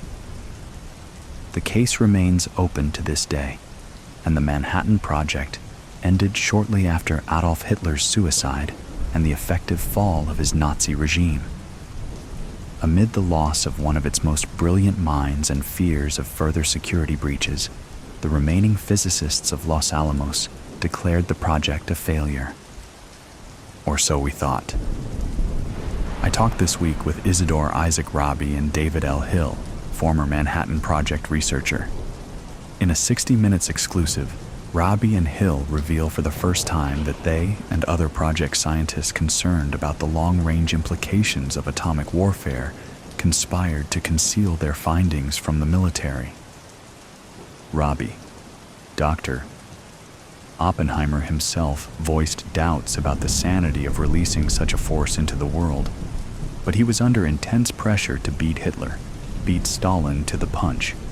None of us knew we alone held the keys to a Pandora's box, but without Robert's zeal, we reached a hard but crucial decision. There are questions which illuminate, and there are those that destroy. I was always taught to ask the first kind. The only answer to the question of the day was destruction. If not merely the instantaneous vaporization of entire cities and the then unquantified after effects of ambient radiation, then the geopolitical stranglehold and atomic arms race between the US, Russia, perhaps even the former People's Republic of China would impose upon the human race. And imagine if such a weapon were deployed. There would be no defense, no deterrence, only annihilation. Rabi was awarded the 1944 Nobel Prize for his discovery of nuclear magnetic resonance, a major breakthrough in medical imaging and diagnosis, and his work in microwave technology revolutionized military and commercial radar systems and led to the introduction of the home microwave oven in the mid-1950s.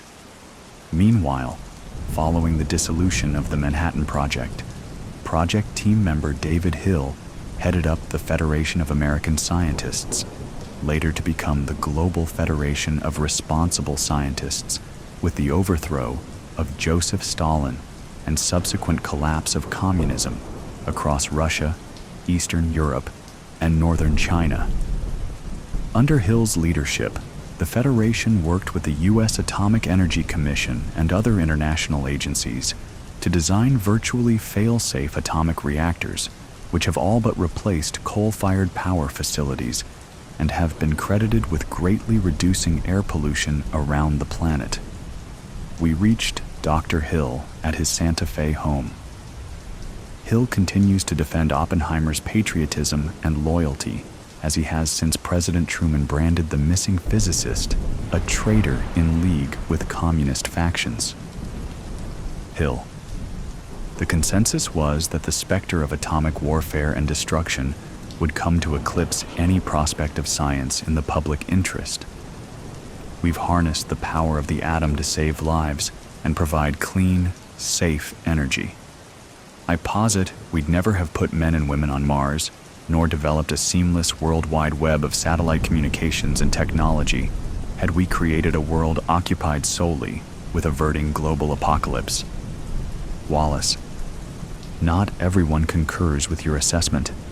Retired Major General Boris Posh, who headed up the investigation into Oppenheimer's disappearance in 1944, argues you and your colleagues withheld vital scientific information that might have ended the war 4 to 5 years earlier, saving, in his words, countless American and civilian Japanese lives.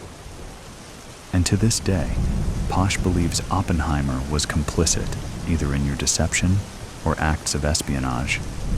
He's pushing the Justice Department to bring formal charges against what he called the Manhattan conspirators. Your response? Hill. Mr. Wallace, I'd invite you to imagine a football stadium filled to the rafters with all those American, British, Australian, Russian, Japanese casualties. Then imagine dropping a bomb that would wipe out an area 5, 10, 100 miles around that stadium. Then look ahead at the radioactive wastes that would linger in the air above that area for months, possibly years, that might carry across 100, possibly thousands of miles. Multiply that by as many bombs as it might take to prove we mean business. As for Dr. Oppenheimer, you have to understand the exhaustion and stress we were all under.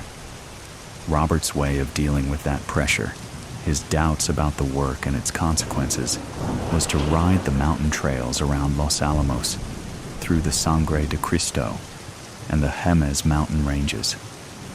He loved New Mexico, and he loved his horses. We were on the verge of a key breakthrough at that point, and he vanished shortly after supper. Most of us knew where he'd probably gone, and when they found his horse wandering around the plateau about 3 miles off, we figured he'd met up with some kind of misadventure. Dr. Oppenheimer would never have let that animal to languish in the wilds. That was something General Groves and his men would never understand. It was a small item on the Sunday news feed, but the Tao's byline had caught my eye. A massive flash flood had uncovered, and a trio of hikers had discovered what looked to be the skeletal remains of 2 adult males, one wrapped in the shreds of a decomposed wool blanket. A couple ribs shattered by one bullet, another bullet found rattling around in his companion's punctured skull. They'll surprise you, all right. And with them, the rest comes surging back. The soldiers, the flyers, the privates and colonels and generals, the moms and dads and sons and daughters caught in the Spitfire, the moms and dads and sons and daughters snared in limbo, merely for being the face of the enemy, or a fair enough approximation. The odd horseman with the tortured eyes who'd suffered such indignity and injustice for taking a midnight ride. I'd taken a single souvenir that night in the forest, secreted it away to the Pacific on the second great California migration to find that golden pot in the airplane plants and the aeronautics trade. Tucked it in a bedroom drawer through a marriage, 2 sons, a funeral, and 2 graduations. Buried it deep packing for that one final job far, but not far enough away. Now, it seemed, was the time. It had been a tough week in the field, and I'd hoped to catch the satellite feed of 60 Minutes and maybe Columbo, but this finally seemed the time. I set the yellowing badge, number 76, I guessed how the brass kept track of their college boys, on top of the TV monitor, trying not to look in those damnably damned eyes this time. Bye, JR. Then I wrote this for you, whoever you wind up being. You can see the right people get it. Then I think I'll step out for a bit of air. The desert is beautiful at night, especially in the high beams of a double moon. Psst, Jill killed Jack. I very much need some socks, pretty please, with sugar on top. This was the text that I sent to my estranged ex-wife, the one who wanted to drag me out to the wilderness under the guise of talking about financing our first child's entrance into college. I knew that she was old-fashioned and wanted to push me from a hill, just like Fellini. So my last request was not very sinister. I mean, even death row inmates should get some free laundry or a meal, maybe even a prayer. I looked into the pantry of my rental and decided there was no good food. Bachelor food is disgusting when you leave it in the fridge for a week. I needed my dog. Hey, can we bring the dog? I knew that Caspian hated hiking just as much as me. It was like walking without purpose, like smelling flowers just to get allergies. I also knew that if Michelle threw me over a cliff and I was able to not immediately die, then Caspian the burner could theoretically pull me up with a rope. I decided to wear my flax Bermuda-styled shorts, which can be unwoven and turned into rope or a joint. She did not immediately text back and scold me for overpacking. This was a good sign because I had previously said I would find some kind of therapy. She wanted a stranger to break my will, make me cry, pay for the breaking, and send me back all trained. Also, I had a very large life insurance policy at the time. Husband therapy is kind of like dog training, but the wife forgets that she has to remember the commands, or the husband will forget, and the 2 weeks and $1,500 in Idaho won't take. She has to reinforce the electric shock therapy, the way the husband therapist swings a hand like windshield wipers and asks if my mother ever touched me inappropriately. It was just 38 minutes before the murder. Hike. In Knights of Calabria, Fellini taught us that a kind whore will get many marriage proposals, walk up to the mountain of love with all her savings, and get thrown over the mountain by her fake fiancé. I decided to pack like Fellini. I went up to my rented room and looked for all the things that could be lugged in a hefty garbage bag suitcase. There was the square bottle with a ship that my grandfather had constructed with tweezers. Nah, he's dead. There were piles of clothes on the ground.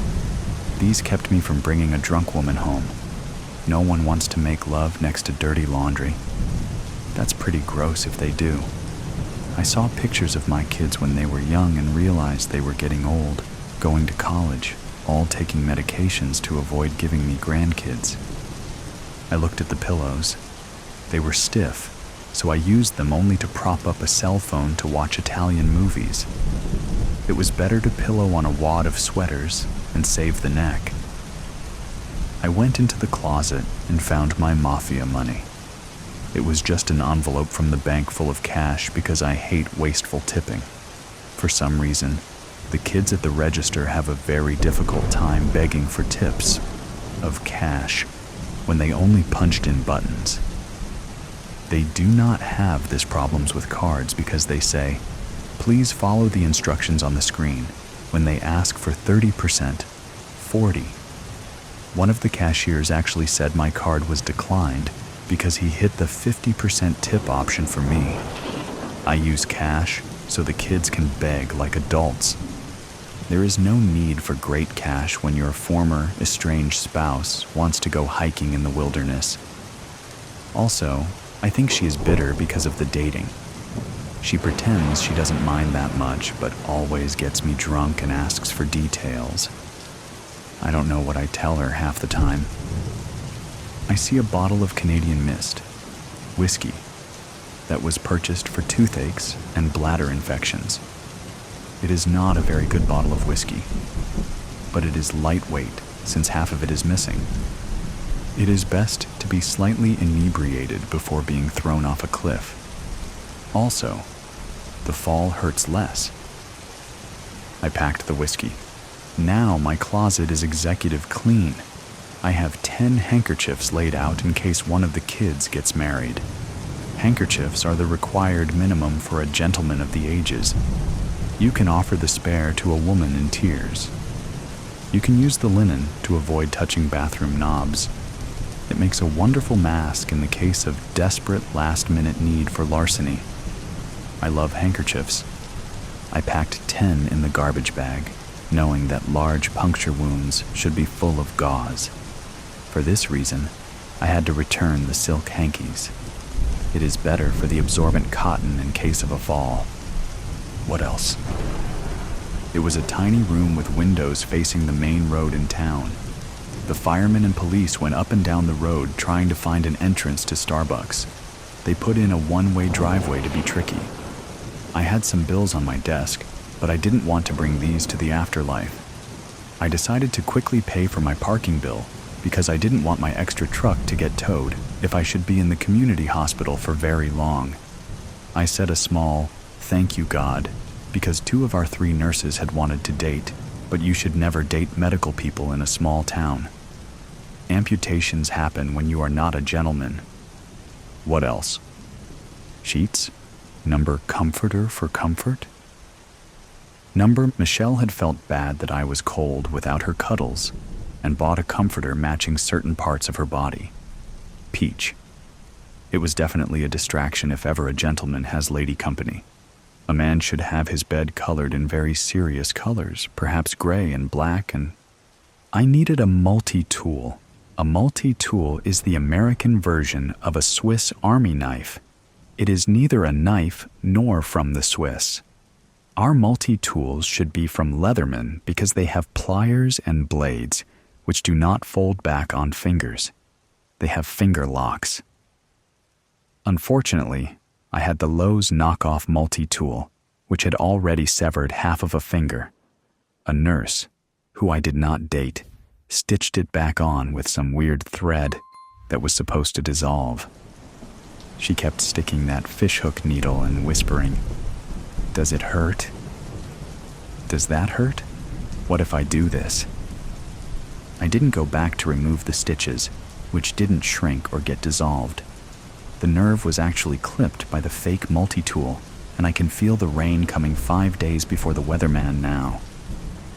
I put the multi-tool in the garbage bag with the whiskey and the handkerchiefs.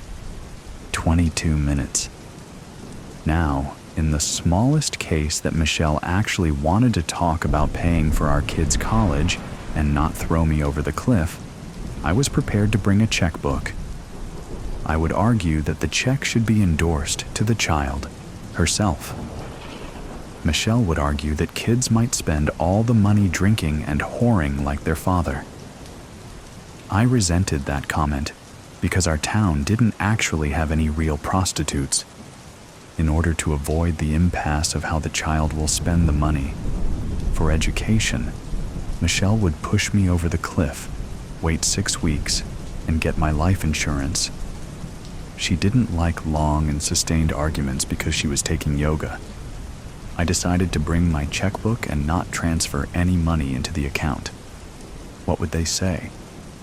"We're sorry. He has the money in a money market, but we cannot legally transfer this money to you. Is he around?" Then she would feel really silly about kicking the goose over the glade. It is important for husbands and fathers to always be useful. Do not teach them how to start a BBQ grill. They will inevitably become vegans and hire a gardener. They will keep the seat down and the toothpaste caps fully engaged. The planned obsolescence of a man starts with money. Try to get your spouse fired. In my case, this was not possible. She worked for the state. So after so many decades, the man is not necessary. He must be thrown from the hill under the guise of good health. His dog may or may not follow, depending if the man fed the dog in the last few months. Dogs are ultimately loyal to the person who puts kibble in the bowl. It is nothing personal. 16 minutes till death. The waning sun reminded me, you could throw her down the hill. Wow, I never considered murder for life, insurance, or love. I never considered her last words. Would she fall down the hill and say, "I was just kid, ding"? Wow, this was huge. It didn't seem very noble to throw a former wife down a hill. I don't know what was going on with Jack and Jill, but I bet it wasn't his idea to get any water. Notice that Jack broke his crown, head, long before Jill slipped on the murder weapon. Moral: do not go up hills for water. Water likes to be lower due to gravity. I knew that a former spouse did not really care about my good health, never dying due to exercise, but I also felt she would bring me some socks out of duty. She is prideful like that. She wants her man to die with clean socks because a coroner will look for the meaning of death and should not be confused by bad odors, nor have to cut the socks off the body. They get stiff with grime. Also, 11 minutes. I really wanted to get some veneers before death. It seems really creepy to have a perfect white smile in death but hide the blemishes with a beard in life. The coffee struggle had taken its toll. I have never heard of anyone suing Starbucks for their loss of white. How would you even quantify the loss? You Honor, I was going to get a new hot wife, but I couldn't smile due to Starbucks stains. How much did that cost you, Mr. Go-Round? The lady from San Jose had stock options of Oracle. She's probably a billionaire. I lost this opportunity because of Starbucks stains. I would never smile. Can you show me your receipts? No, Honor. I paid in cash to avoid needless tipping. How do we know you didn't stain your teeth from Pete's coffee? Pete's roast gives me heartburn. Can you prove this heartburn? Ouch. It was going to be just like the cigarette debacle. If you smoke one Marlboro in your life, you cannot blame Camels for your cancer. Tobacco manufacturers know this and promote community smoking to destroy the single source theory. 7 minutes.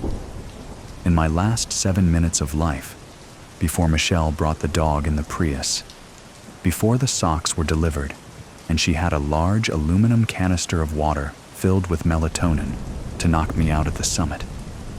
She knows I get sleepy near the summit. Contrary to popular notions, St. Bernards and their cousin dog, the Bernese mountain dog, do not actually have smelling salts in their saliva glands. They cannot lick you to consciousness.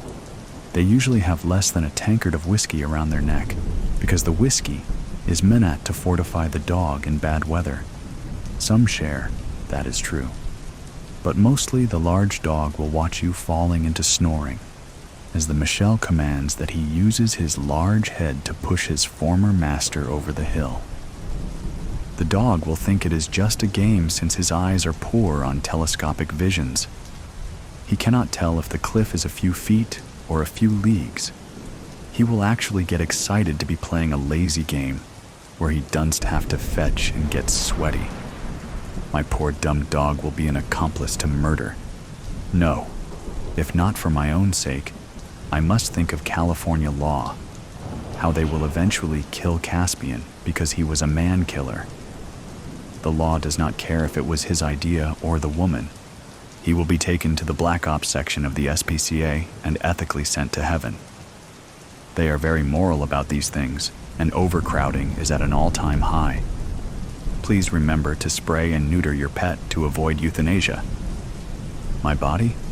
I need something reflective for the Air Force. She will probably bring me to Fort Ord to hike. They are an inactive Army base. This is why we need the Air Force to gather my remains. 1 minute. What the hell can they see from outer space? I decided to wrap myself in Mylar. I would go out looking like a Chinese spy balloon. Someone would find this story and know. It wasn't the dog's fault after all. I will try to come back to edit this. She just arrived with a Prius. The dog looks hungry. Book of hours. Manuscripts are from the devil, I'd been told, but I felt it too. Evil emanating out like heat from a fire. I wrapped it in cloth to be safe, tucked it in my satchel, and now I wait. I had a few hours, enough time I'm sure before my master discovered my absence and my theft. I drank my beer down to forget the past, to focus on my future, my hope brightening the walls of the dark public house. My eyes followed Evelyn as she moved around me, cleaning up from the night before. Her dark hair pulled back tight showed her pale beauty, and even the dull woolen uniform couldn't diminish her lithe figure. I lifted my head in an attempt to catch her eye, but no, that candle had guttered out, only the smoke of my longing left. When she first came to town, she spoke to me, asked about my work and my master, but her attention had drifted when I said no. Now I was no more than another chair in her way, an obstacle to sweep around. I did this for you, Evelyn, and you won't even look at me?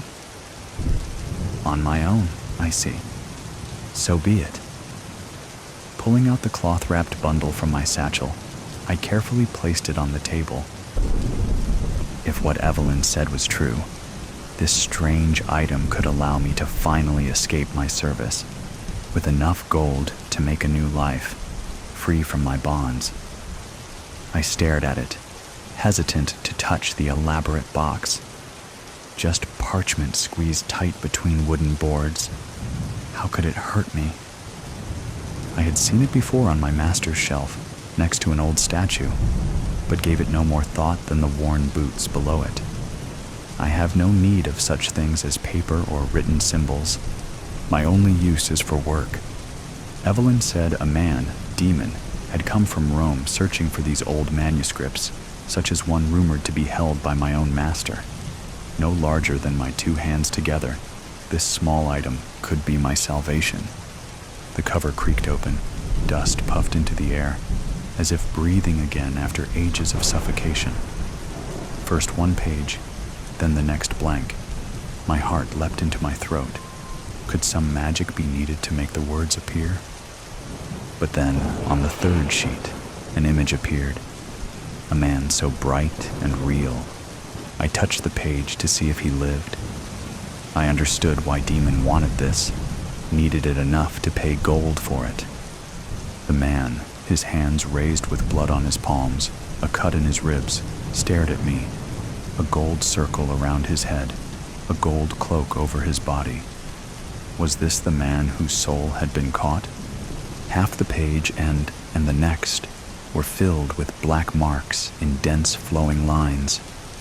They seemed to move as I looked over them, as if these lines were fighting to be released from the page. A black dread flowed down my back. Have I released some demon by opening his cage? My blunt and scarred fingers moved along each, following these strange markings. A hand on my shoulder. You did it. I turned to see Evelyn behind me. I hoped you wouldn't. What? My confusion intensified when she looked down into my eyes, deep pools of sadness. If this goes well, I'll have gold. My lips quivered, matching the tremor of my heart. We can leave together. Poor boy. Her hand touched my face.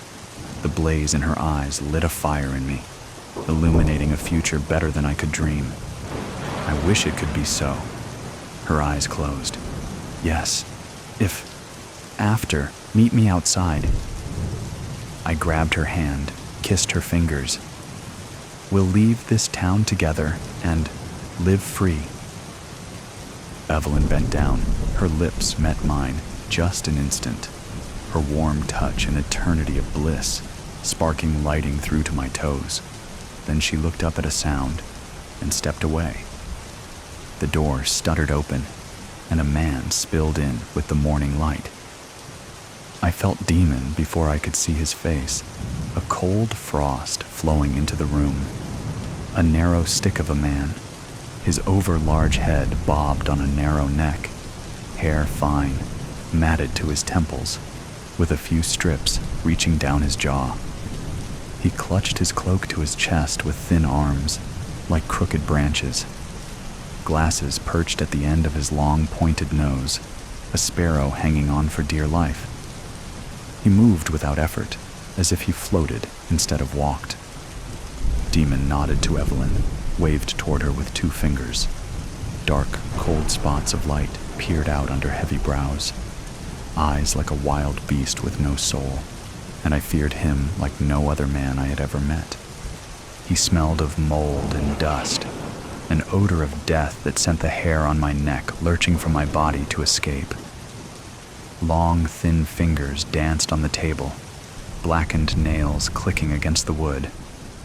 I had heard of these scribes, men who trapped words on a page, with strange magic and a feather. What mysticism did they practice? What knowledge did they deal in beyond my ken? I eyed him warily.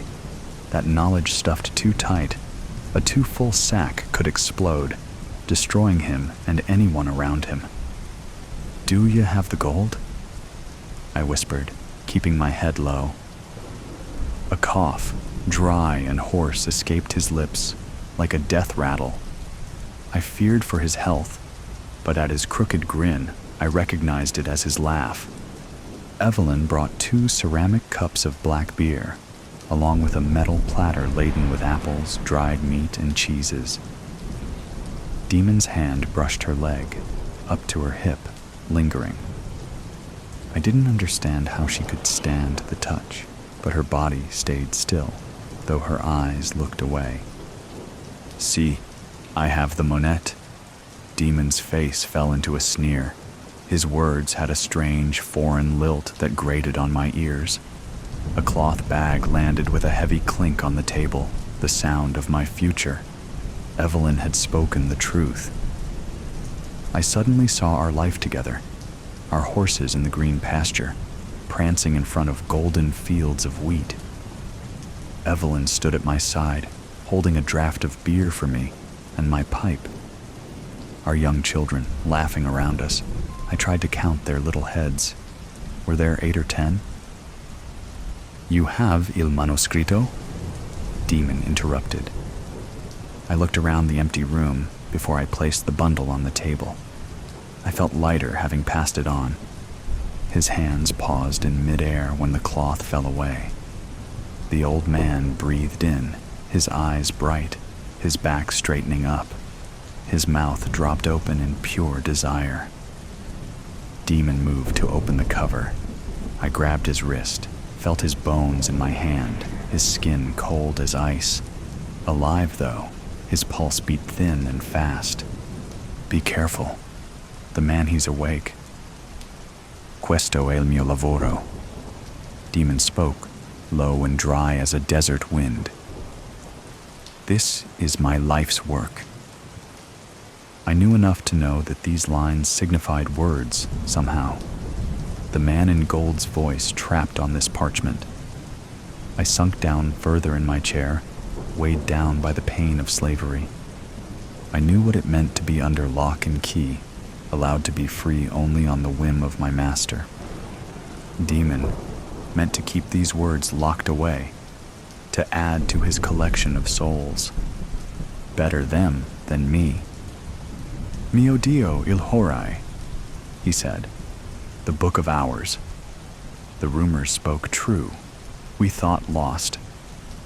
"Is it what you're looking for?" I focused on reading Demon's blank face. He didn't answer, but continued to lift page after page, each turn showing the same, more and more black snakes, squirming under my eyes. I had no idea what thoughts these little lines captured, but I didn't want to understand. I felt the beer roil in my stomach, threatening to come back up. The man of gold had been trapped onto these papers, imprisoned forever, with this foreigner to be the jailer. "Pay me or I'll burn the vile thing." Demon's knife flashed, a blur of steel, and then a sharp line of heat at my neck. Demon held me, with death at my throat. "I'll take this as a gift. Or will you trade with your blood?" A swipe of his wrist, and I would leave this life, damned to hell for eternity. I should have read the signs. They were as clear as day. The offer too good to be true. I'd been betrayed. Slam! The door flew open and my master stood in the door, his stance unmistakable, his rage shaking him, and the sword dancing in his hand. "Boy!" my master shouted. "How could you betray me? Steal from me!" The blade lowered, pointing an accusation at me. "Cos'è questo?" Demon shouted to my master. "I didn't know he stole. He will be punished." I thought of Evelyn, our life together. I couldn't go out like this. "Please, no, help me." Suddenly, the manuscript moved, falling to the floor, catching Demon's attention, loosening his grip. I'll never know if it was a quirk of fate, or if the man in gold chose to help me, but I took the chance and grabbed the knife by the blade to pull it from my neck. I escaped his grasp, though my palms were sliced to shreds. I turned to see Eve wielding the platter like a hammer, swinging again and again at Demon. With Evelyn at my side, I could make an escape. Scooping up the manuscript, I grabbed an iron poker from the fire and ran at my master, standing in front of the only portal to my future. I had lived more of life in these few short hours than in all of my 20 years. I kissed a girl, escaped death, and now carry a priceless treasure in my hand. The stars were aligned with me today. I could not lose. Anger at all the scars, all the pain this man caused powered my arm. I swung my war axe for a killing blow to his head. My master took a simple step, dodged my weapon, and I felt his blade in my side. "I'm invincible!" I screamed as I fell out the front door, the manuscript tumbling from my hand. If only I could find my love, Evelyn, then we can meet our future together. I looked at my hands, covered in blood, my life pouring out of my side. As I fell, a flash of recognition. The man in gold. I opened my eyes to see Evelyn above me, her face more beautiful than anything I deserve. "Is this heaven?" "No, not yet," she said. "Soon enough." She picked up the manuscript from the ground. "That," I gestured to it. "The man in gold, he needs to be set free," I said, out of breath. "That devil will take him." Men are the devil. I learned that where I was raised in the monastery, as a servant, and then her jaw clenched. A brother taught me my letters. Now I work for Demon. My world is small and hard. But when I open this, read these words, I release the spirit, and I escape this life, even if only for a few moments. Do you believe? He saved me. I closed my eyes. I saw the horses in the green pasture, golden fields of wheat.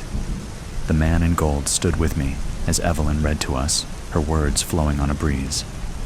I am finally free. When the righteous cry for help, the Lord hears and rescues them from all their troubles. The Heist Connoisseur.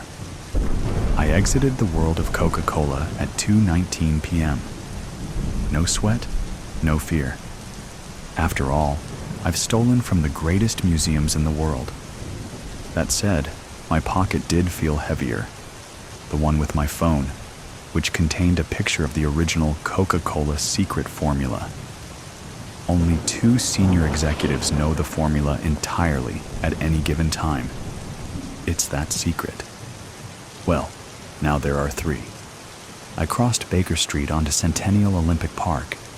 I scanned without appearing to scan and noticed 2 men in black suits. I increased my pace without drawing attention to myself. Could they be from the museum? Surely not. I would have noticed. Over the last 6 weeks, I've patiently cased the famous tourist trap, working as an electrician, my original calling, before becoming the world's most notorious burglar. I prefer Heist Connoisseur, but the FBI won't use it. To them, I'm just an ordinary thief. It's so hard to build one's brand. I stopped and sat on a park bench. The suits looked uncomfortable with my sudden inaction. They slowed but maintained their direction. They were following me. My photographic memory flipped through the museum's security personnel, and those 2 were not there. I got up and walked to them. We were surrounded by kids playing, lovers holding hands, and walkers listening to mumbled headphones. These 2 won't make a scene. I, on the other hand, will. It was easier to disappear in chaos. I love pizza on mountain roads if it's December, I said, looking in the opposite direction of the startled pair. What? One of the suits said. Come on. You must give the counter response or I'm out of here. They both squirmed. I couldn't have shocked them more had I stripped down to my tighty-whities and danced.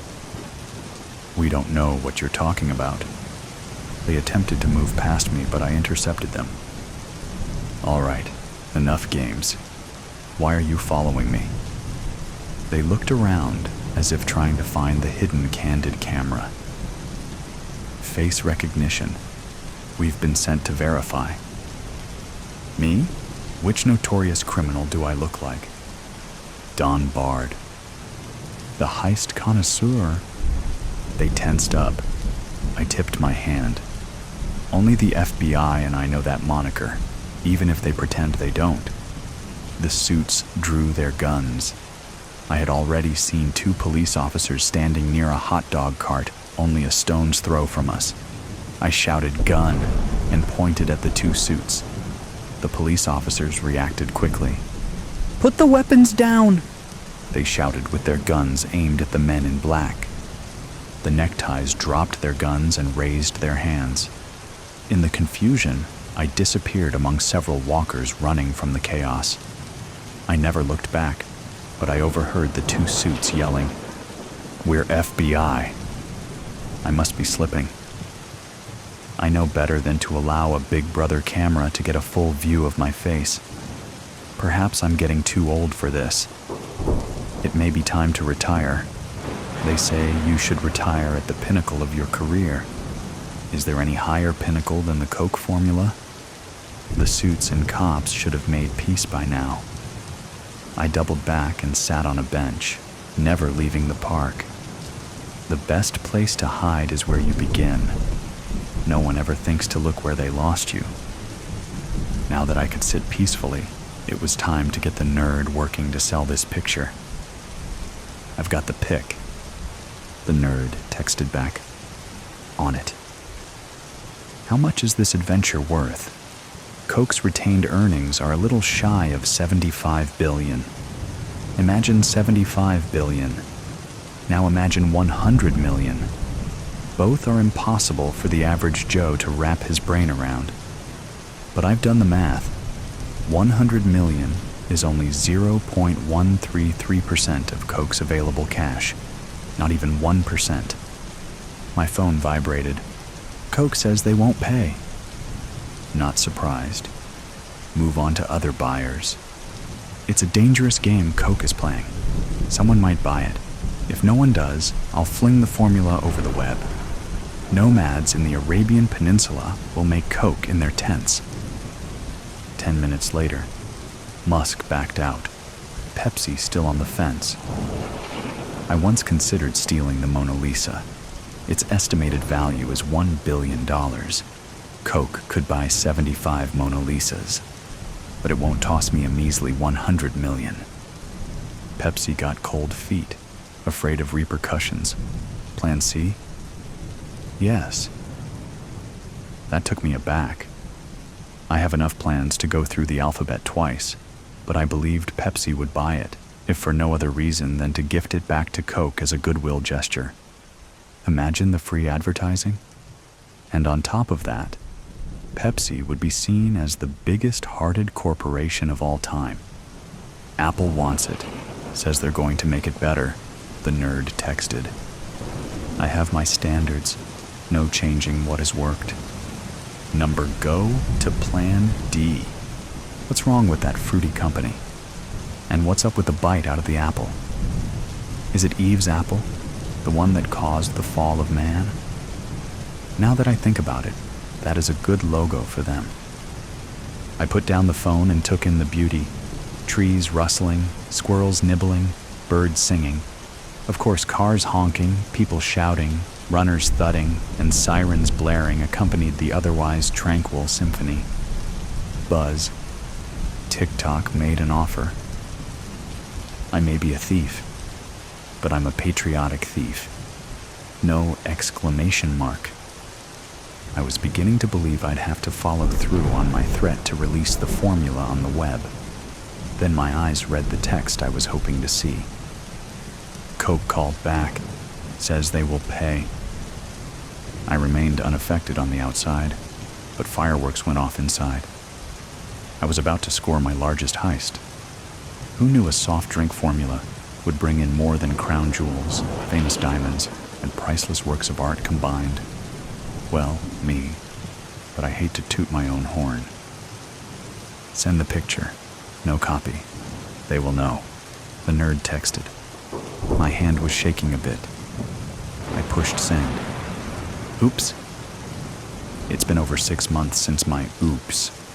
Since then, the 3 who knew the formula have grown to over 8 billion.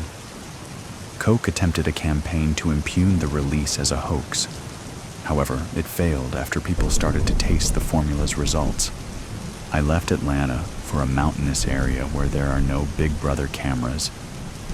My piddly few million will have to suffice for my retired years. How could I continue heisting after such a bumbling mistake? I have to face it. I'm no longer fit to be the Heist Connoisseur.